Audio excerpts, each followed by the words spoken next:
A paz do Senhor, queridos, louvado seja Deus.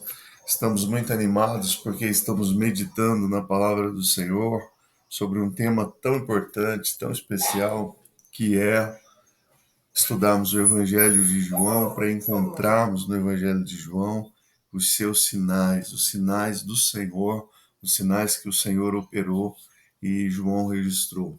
Ele faz questão de frisar isso, dizendo que esses sinais eles foram registrados a fim de gerar fé no coração daqueles que leem o Evangelho de João, os seus escritos, com a finalidade de que essa fé nos aponte Jesus como o Filho de Deus, como o Cristo, o Messias, o ungido do Senhor, aquele que haveria de vir, e crendo possamos ter vida no seu nome. Então, a palavra do Senhor que nós temos meditado nesses dias, nessa série de mensagens chamada Os Sinais de Deus, é tão simplesmente para compartilhar com você os feitos maravilhosos de Jesus, como uma palavra que traz consolo, traz conforto ao seu coração.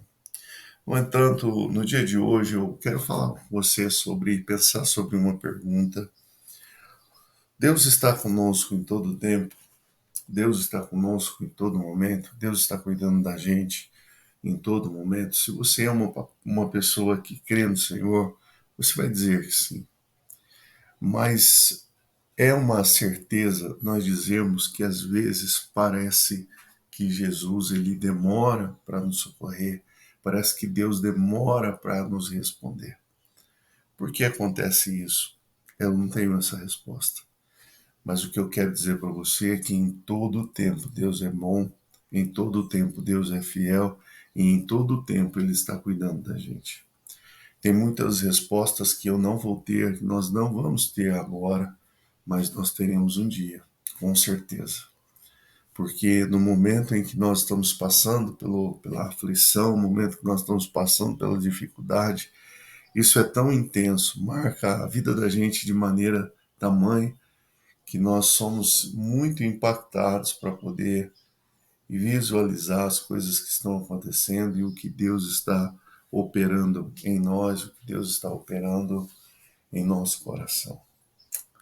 Eu estava conversando com uma pessoa esses dias e essa pessoa estava me dizendo algo muito interessante, que uma conhecida dele estava atravessando um processo de câncer e ela foi numa pessoa, numa irmã, para que essa irmã pudesse orar por ela, pudesse ministrar uma palavra de cura sobre a vida dela.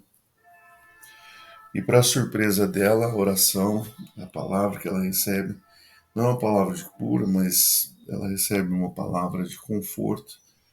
E essa irmã olhou para essa mulher no momento da oração e disse para ela: olha, você é privilegiada. E ela, com o câncer, ela não conseguia entender o que a mulher estava dizendo. Ela diz assim: você é uma pessoa privilegiada porque você sabe que está caminhando para o fim. Há tantas outras pessoas que não sabem e que vão morrer antes de você. E você, sabendo do seu diagnóstico e sabendo da sua situação, você pode se preparar para descansar em paz, você pode se preparar para esse momento. Há muitos outros que julgam ter uma vida muito longa e termina de maneira muito breve, mas você pode se preparar. Essa palavra realmente trouxe consolo ao coração dessa mulher e ela passa a compreender aquele momento de dor, de enfermidade, como sendo uma oportunidade para que nos poucos meses ou anos de vida ela pudesse então viver da melhor maneira possível e se preparar, porque ela sabia que o fim era muito mais próximo do que ela gostaria.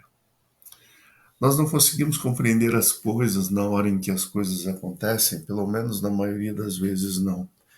E por isso, na nossa aflição, às vezes a gente acha que Deus está tardando, que Deus está demorando, mas a hora de Deus ela é perfeita, a hora de Deus é exata. Deus trabalha com o seu relógio e não com o nosso. E é difícil muitas vezes a gente entender isso. E por que eu estou falando isso para vocês? porque do versículo 16 até o 21 do Evangelho de João, do capítulo 6, ele vai contar para a gente sobre a cena dos discípulos dentro do barco e Jesus caminhando sobre as águas. Se nós olharmos o versículo 14, 15, a gente vai ver que Jesus ele decide se afastar um pouco, adiantar-se um pouco dos discípulos para estar só, para estar em oração no monte, para estar ali na presença do Pai, por conta do assédio da multidão. E a multidão desejava proclamá-lo rei deles. E isso seria um problema naquele momento ali, porque eles queriam exaltar um rei político e esse não era o propósito do Salvador.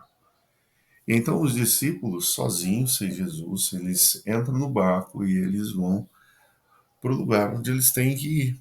Qual é o problema? É que quando eles avançam para dentro do mar da Galiléia, cerca de 5 ou 6 quilômetros, começa a soprar um vento muito forte.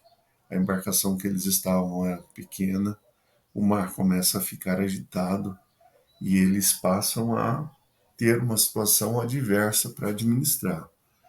No meio do mar, o mar agitado e eles numa embarcação pequena. Creio que 1000 coisas passam na cabeça de alguém que está numa situação como essa, aonde para onde vê, para onde olha, só enxerga a água e ondas cada vez maiores. Mas é sobre as ondas grandes, é sobre o mar agitado que eles têm a surpresa de enxergar alguém caminhando sobre as águas. Isso não é natural. Isso dá medo, isso dá muito medo. Você já está na escuridão daquele mar agitado, pensando somente coisas ruins, porque a expectativa não é boa. E no meio daquele mar agitado vem alguém andando sobre as águas. No primeiro momento eles têm medo, mas Jesus continua caminhando sobre as águas até chegar próximo ao barco e vai dizer para eles: não tenham medo, sou eu. Não tenham medo, sou eu. Aqui tem duas coisas muito importantes que eu quero deixar para o seu coração. A primeira delas, quando eles veem Jesus andando sobre as águas, há uma mensagem de Deus aqui para eles. E para nós também. Jesus está dizendo assim: eu sou aquele que, por mais agitado que esteja o mar, ainda eu posso andar sobre o mar. E sabe por que o mar pode se acalmar? Porque Jesus é aquele que tem domínio sobre o mar. Sabe por que o vento pode se aquietar? Porque Jesus é aquele que tem domínio sobre o vento forte. Jesus é aquele que tem domínio sobre todas as coisas. Ele andando sobre as águas, a mensagem que fica para a gente é exatamente essa. Ele é soberano sobre os problemas naturais, sobre os problemas da vida, sobre as complexidades que estão muitas vezes nos afligindo. A segunda mensagem que eu quero deixar para você, a segunda lição que eu aprendo aqui nesse texto, é que quando nós vamos chegando ali no final, no versículo 21, diz que eles se enchem de alegria por reconhecer que era Jesus e eles chegam até onde eles haveriam de chegar. Aqui tem para nós uma mensagem maravilhosa, porque ao pensar sobre isso, nós passamos a compreender que nós podemos chegar onde nós precisamos, que nós podemos avançar como necessário, que nós podemos prosseguir porque é necessário prosseguir. E isso se dá porque Jesus está junto com a gente. A mensagem que fica para nós é que o Senhor tem um propósito para a gente. O Senhor sabe das nossas lutas. O Senhor sabe das dificuldades que nós estamos enfrentando. Mas Ele vai nos visitar no meio da tribulação, no meio da dificuldade, no meio dos problemas da vida. E essa palavra é maravilhosa. Essa palavra é para encher o teu coração de esperança, de que você não se encontra sozinho, mesmo muitas vezes se sentindo sozinho. Jesus está andando sobre as águas. Jesus está andando sobre os seus problemas para mostrar que Ele é maior do que os seus problemas e para gerar no teu coração a paz, a alegria e a certeza de que você haverá de chegar onde você precisa chegar, porque Jesus está com você. Receba essa palavra no seu coração e deixe que essa palavra enche o seu coração de esperança, de fé e de certeza da companhia de Jesus com você. Eu creio, meus amados, que quando nós chegarmos na eternidade, nós teremos uma grande surpresa. E talvez uma das maiores surpresas que nós vamos ter no céu é saber do Senhor que muitas vezes Ele nos livrou e nós nem ficamos sabendo.